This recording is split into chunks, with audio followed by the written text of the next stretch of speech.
Welcome to Have You Read It, the channel where we bring books to life, one summary at a time. Today, we're diving into Anne Applebaum's chillingly relevant book, Autocracy Inc.'s How the World's Most Powerful Dictatorships Are Working Together and What Democracies Can Do to Stop Them. This isn't just another geopolitical analysis, it's a wake-up call. Applebaum meticulously unveils a network of autocracies operating like a ruthless corporation, Autocracy Inc., focused on maintaining power and wealth at any cost. They collaborate, share resources, and undermine democratic values globally. This book explores their tactics, the democracy's vulnerabilities, and what we can do to fight back. Our journey begins with a seemingly innocuous meeting in a Habsburg hunting lodge in 1967. Austrian and West German capitalists met with Soviet communists to discuss the Siberian gas fields, leading to the construction of pipelines connecting East and West. This deal, while seemingly beneficial for both sides, planted the seeds of dependence and raised early concerns about the hidden costs of trade with autocracies. West German Chancellor Willy Brandt championed Ostpolitik, a policy of engagement and trade with the East, believing it would foster peace. This policy later became known as Wandel durch Handel, change through trade, a theory suggesting that economic interdependence could subtly transform autocratic states into democracies. This theory found fertile ground after the fall of the Berlin Wall and during China's economic opening, fueled by optimism about the inevitable triumph of liberal democracy. However, this optimism blinded many to the potential downsides of engaging with autocracies without addressing their core illiberal nature. Applebaum then pivots to Russia, the birthplace of the modern marriage between kleptocracy and dictatorship. She argues that Putin's rise was not accidental. His background in the KGB, coupled with the West's naive embrace of Wandel durch Handel, allowed him to build a kleptocratic state disguised as a democracy. While Western leaders preached about rule of law, Western businesses facilitated the laundering of illicit funds and propped up a corrupt system. The Yukos affair, where Putin effectively stole an oil company from Mikhail Khodorkovsky and then had it listed on the London Stock Exchange, exemplifies this complicity.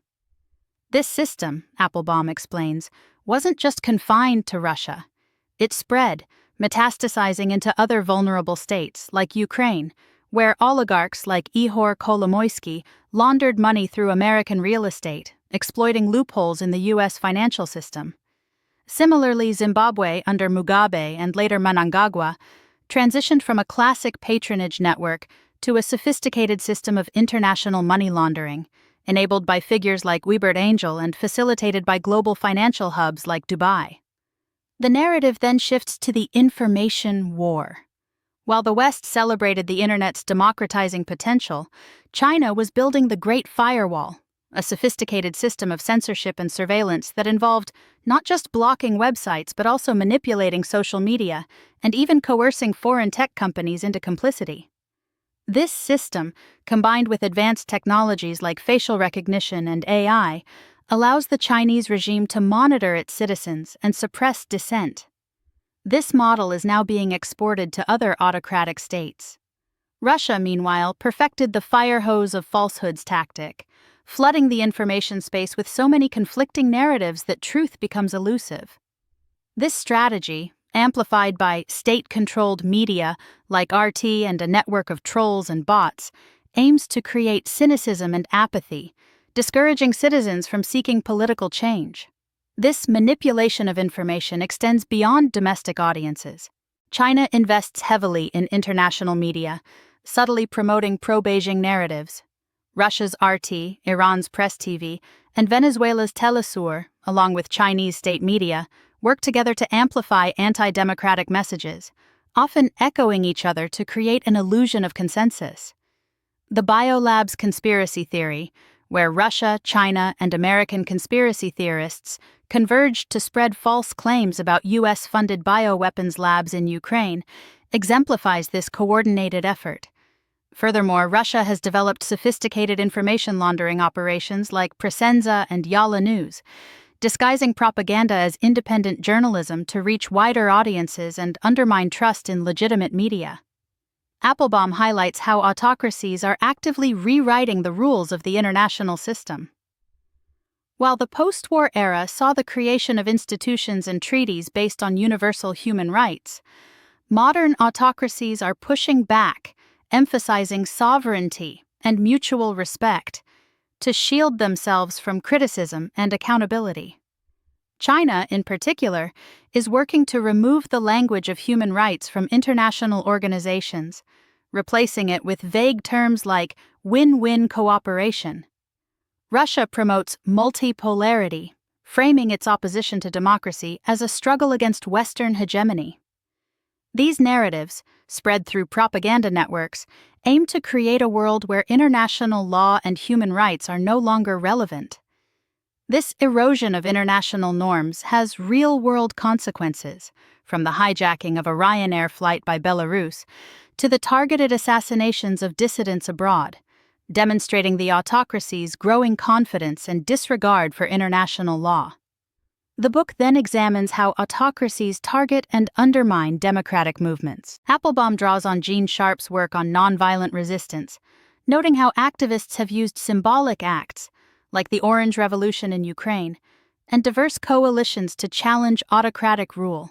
However, she also shows how autocracies have learned to counter these tactics, using smear campaigns, disinformation, and targeted repression to discredit and destroy these movements. The case of Evan Mawarire, the Zimbabwean pastor who started the #ThisFlag movement, exemplifies this. Despite his genuine patriotism and the organic nature of the movement, the regime successfully smeared him as a foreign agent and ultimately forced him into exile. Similar tactics have been used against activists in Venezuela, Belarus, and Hong Kong, demonstrating the effectiveness of these strategies in crushing dissent. Alarmingly, Applebaum points out that these same tactics, including online harassment and the weaponization of corruption allegations, are increasingly used in democratic countries, often as a precursor to democratic decline.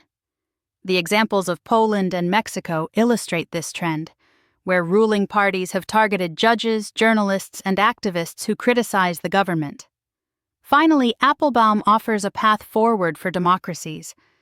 She argues that we need to move beyond thinking of the world in terms of isolated regional issues and recognize the interconnected nature of the autocratic threat. She calls for a concerted effort to end transnational kleptocracy by promoting financial transparency, closing loopholes that allow anonymous shell companies, and creating international cooperation to track and prosecute illicit financial flows. Undermine the information war, not just by fact-checking, but by exposing disinformation campaigns before they take hold, reforming social media platforms to prioritize transparency and user control, and actively promoting democratic values. Decouple and de-risk our economies from dependence on autocratic states, particularly in critical sectors like energy and technology, and rebuild resilient democratic supply chains. And unite Democrats globally by fostering cooperation between democratic governments, civil society organizations, and activists in autocratic states to share information, coordinate strategies, and amplify each other's voices. The main takeaway from Autocracy, Inc. is that we are not merely witnessing a resurgence of old-fashioned authoritarianism. We are facing a new phenomenon, a network of autocratic states working together to undermine democracy globally. This is not a Cold War rematch, but something far more complex and insidious. Recognizing this threat and understanding its interconnected nature is the first step towards developing effective countermeasures. Here are some easy-to-remember heuristics from the book. Autocracy, Inc. Think of autocracies as a corporation, not isolated states. Follow the money. Kleptocracy is the glue that holds Autocracy, Inc. together. Control the narrative. Disinformation is their weapon of choice. Change the rules. They seek to rewrite the international system in their favor. Smear the Democrats. They target and discredit anyone who challenges their power. Democrats united. The only way to fight back is through global cooperation. This book is not a prediction of inevitable doom. It's a call to action. By understanding the strategies of Autocracy, Inc., by recognizing our own vulnerabilities, and by working together, we can defend and strengthen democracy at home and around the world. Thanks for watching. Make sure to give this video a thumbs up and hit that subscribe button so you never miss our next book dive.